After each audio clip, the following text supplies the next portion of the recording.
All right, people, I am about to blow your mind with this one. This is something fascinating, but I've been discussing with a couple clients and a friend who's been in the business a long time.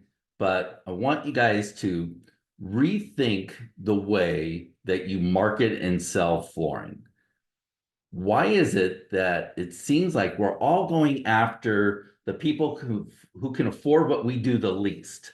Why are we going after somebody who can't afford new flooring? So we want to give them low payments, or we're trying to go after them with a low price and attract people who can't afford what we're selling. Which absolutely makes no sense, because if they can't afford it, why are they shopping for new flooring?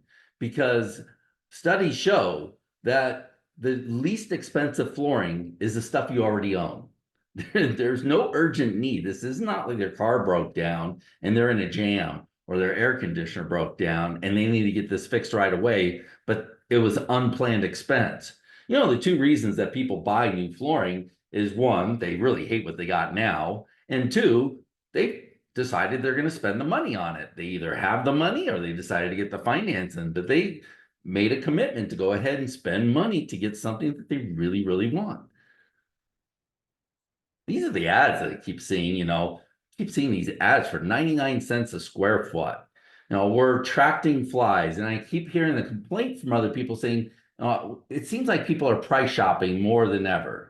Well, why do you think that is? It's because these are the type of ads that everybody's doing. So that's why you're price shopping, is you're attracting price shoppers.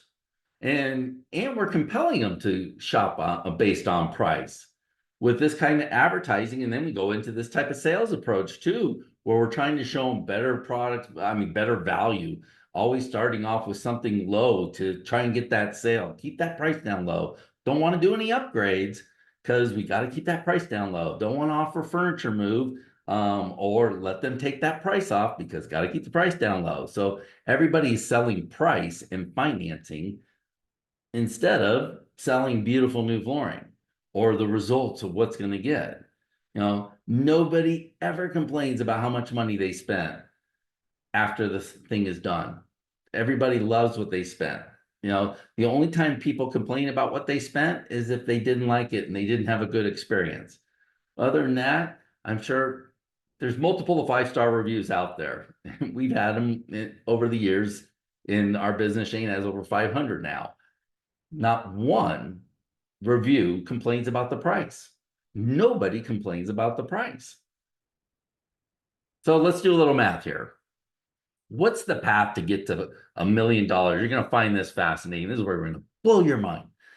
Okay, so you'd have to sell and install 222 jobs at an average ticket of $4,500 to get to $1 million. And the reason I'm using the number 4,500 is I've interviewed over 100 flooring dealers, and I know this is the average of the average tickets that are out there. It's probably actually a little bit less than 4,500. These is before I start working with them. This is about the average ticket that they're used to. Now, if your closing rate is only 40%, okay, here's the other fascinating thing about it. The lower your price is, the lower your closing rate's going to be. So if your average ticket and your prices are lower, your closing rate is probably not as good. So for these people, their closing rate is 40%. That's probably a little high. Their closing rate's lower than that. But let's give them 40% just for this exercise. That means they would need to talk to 555 people, give 555 estimates in order to sell 222 jobs at $4,500 to get to $1 million. All right, let's say their average ticket is higher. Somebody that's working with me, you're selling higher end products, things are going well, you're selling your products for $7,500 is the average. Okay, you would only need 133 jobs to get to $1 million. Now, here's the other fascinating thing. Those people tend to have a higher closing rate. When you're selling higher end products, your closing rate goes up. Now, I saw that firsthand myself when I sold Hunter Douglas window coverings. For years, I sold a generic brand of blinds and shutters. And then when I switched and I went all in with Hunter Douglas was the most expensive product. Well, my closing rate went up, my average ticket went up, my profit margins went up, all from selling more expensive items. I was also attracting a better quality client. So you would your closing rate would be about 50%, which adds up to 266 estimates to get to 133 jobs. It's almost half of what you need at the higher price. So think about it, how difficult and expensive marketing has become. Would it be easier to go after 266 new clients a year? Or would it be easier to go after 555 new clients?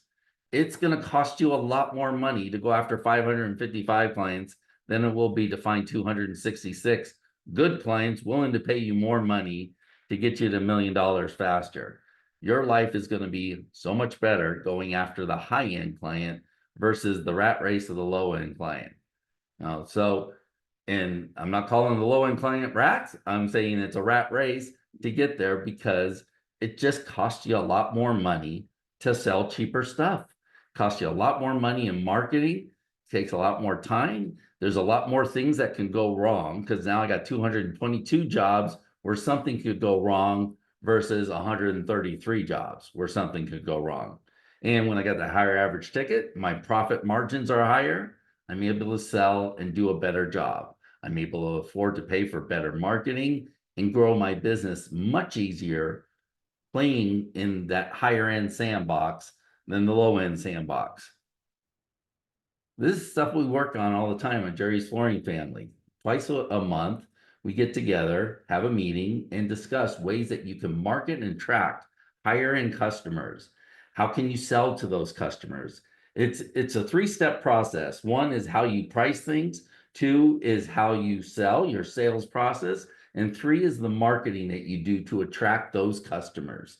You guys got to get on board with Jerry's Flooring Family. Check it out. It's the right move for you. It works really well, and the business will be more fun and help you profit now in the flooring industry.